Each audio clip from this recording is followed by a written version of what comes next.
much of a pleasure it's been to work with Tim. We currently have RO1, GO8, and the Spencer Foundation grant that we got through. So it's been a very busy semester for us. And I thank him for being such a amiable and happy and really just a challenging colleague when it comes to asking ourselves how can we push our research one step further. And why I'm really excited to share about where we're thinking about taking technology next. Tim? Yeah. Thanks, Robbie, for this opportunity for me to share our work together. So I also want to answer the questions you guys just had earlier. So why we start with libraries and as a point to reach out the underserved community. So like a lot of time, the underserved populations, the first place they go to find information will be from libraries because there are free internet, free resources. So that's the best place for us to reach out to them. And librarians or health science librarians I treat them as a bridge between like health professionals or health researchers and also the underserved population. So that's why Robbie and I always have a lot of conversation about how we can collaborate together to help underserved population to get the resources or information they needed.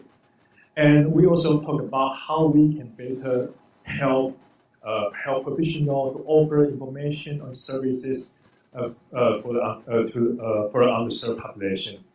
And the starting point of this project was a study I conducted 2 years before. So 2 years before 2 years ago, I conducted a study using a game called Let Dragon Cancer. So that's an indie game describing parents they had a kid that's suffering from a terminal disease, a cancer. So let's again document the whole process.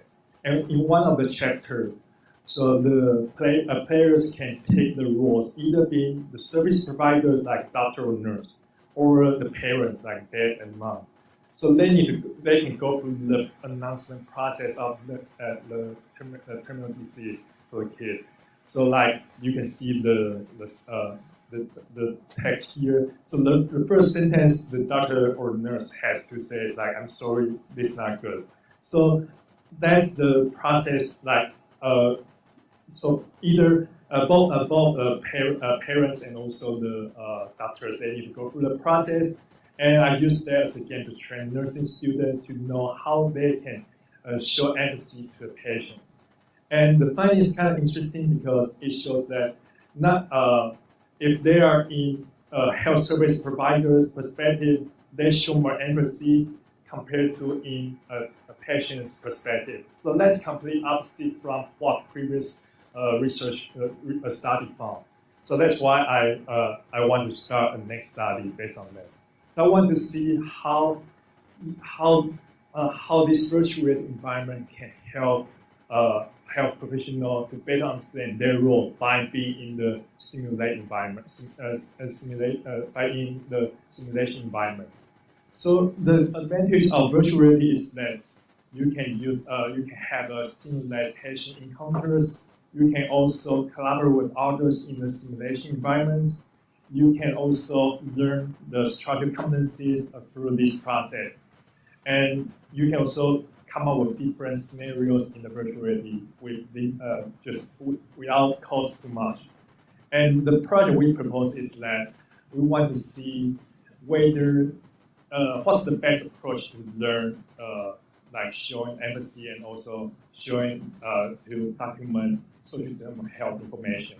Like there are at least like 2 different approaches. One is that you learn from another social worker, you collaborate together. The other approach is that you learn from another doctors, like the peers similar to you. We want to know which approach is better. Either like so we haven't found a conclusion yet, and based on previous research, they haven't shown the results inconclusive either.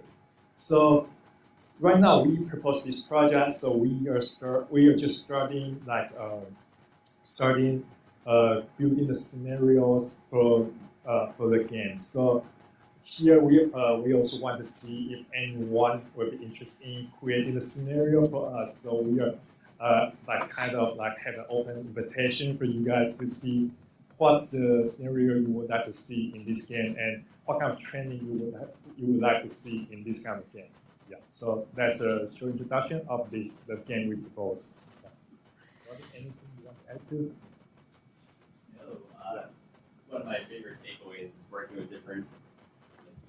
One of my favorite takeaways when working with different colleagues are the words you learn. So we were just learning about social determinants with hyper vacancies of buildings and residential areas, and cyber psychology is another one that I had to learn about in these journals. So one of these fun takeaways out of the many values of collaborating. Tim, thank you very much for the presentation and for the chance to hear from your students today. Wanted to pause for a question from our audience. Yeah, in the game, the simulation. So for the students, is what they say prompted, or do they go off of what they think to say and then it's reactionary? It's prompted, so everyone is pre-script. Everything is pre-script, so we will come up with the script and see and they will just go through the script. So it's kind of like click-through game. So yeah, everything is there, so they can learn from the scripts. Are there different scenarios based on like what they pick to say? Yeah. So yeah, that's why we are trying to invite all kind of scenarios, invite all the possibilities. So the question from the audience was whether these were pre-scripted scenarios or not. And for the initial prototype and pilot, yes, they will be pre-scripted, but always open to exploring further. Another question. Hi, Dr. Huang. Thank you for the presentation. I'm wondering how many students have you tested with this so far, if any, and what kind of students? So how many students have we tested this with so far, and what kind of students? I'll hand off the mic. We haven't tested this game yet, but for my previous study, you can see the link there. We test with 66 students, nursing students. Yeah. What are your future plans? The future plan is to create finish these VR games, right, and then test with how many we are looking for 3 proficients and at least maybe 100 to 120 per proficient. Yeah, because we want to make this a large-scale intervention, and eventually our goal is to make it a part of a medical curriculum or curriculum across all health science programs. Thanks. Yeah, one of the reasons I ask is I think many of my more logic-oriented colleagues could really benefit from something like this. Yeah. Thank you. Thank you again, Tim. A round of applause for Dr. Huang. And that should take us to one of our last presentations for our evening.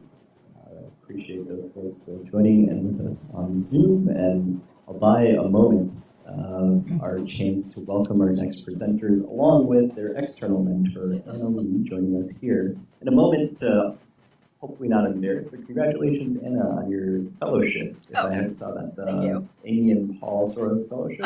Paul and Daisy Soros Fellowship, but yes. So congratulations Thank to you. Anna, hackathon alum and mentor for the following project. Congratulations. Thanks. With that, let me turn things over to our next presenters. Here, take you to next.